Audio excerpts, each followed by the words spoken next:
জাপানের সেনাবাহিনীর সদস্যদের চলছে বিশেষ এক ক্লাস, যেখানে সেনাদের শেখানো হচ্ছে কিভাবে নিজের সহকর্মীকে যৌন হয়রানি করা থেকে বিরত থাকা যায়।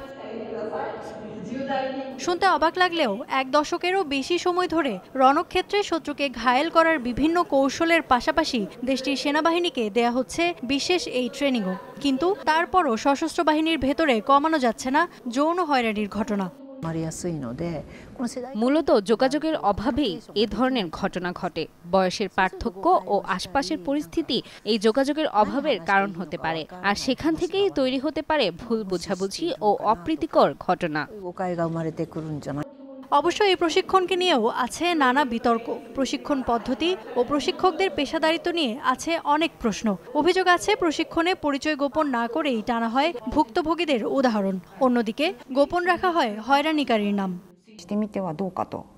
নিজের নাম ট্রেনিং ম্যাটেরিয়ালে আছে জানতে পারার পর স্তব্ধ হয়ে গেছিলাম, অথচ যারা আমাকে হ্যারাস করেছে তাদের নাম গোপন করা হয়েছে সেখানে। মনে হচ্ছিল আমাকে মানুষ নয় বরং একটা বস্তু হিসেবে দেখানো হচ্ছে। আমার সম্মান, ব্যক্তিগত গোপনীয়তাকে তারা বিন্দুমাত্র মূল্য দেয়নি।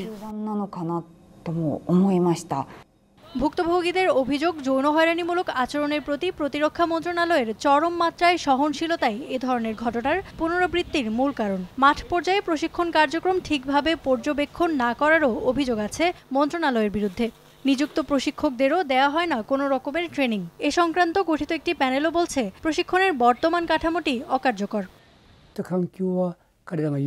ব্যাপারটা এমন হয়ে দাঁড়িয়েছে যে একটা আলাদা ক্লাস যেখানে সবাই মিলে হাসি ঠাট্টা মজা করা হচ্ছে, কিন্তু ব্যাপারটা এত হালকা নয়। প্রশিক্ষণে সুনির্দিষ্ট কেস স্টাডি দেওয়ার কথা।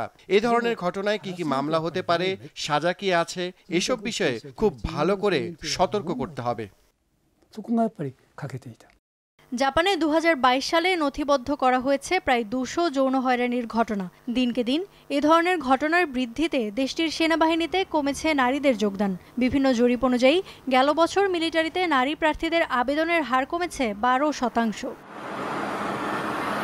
ইফাতারা খন্দকার, যমুনা নিউজ।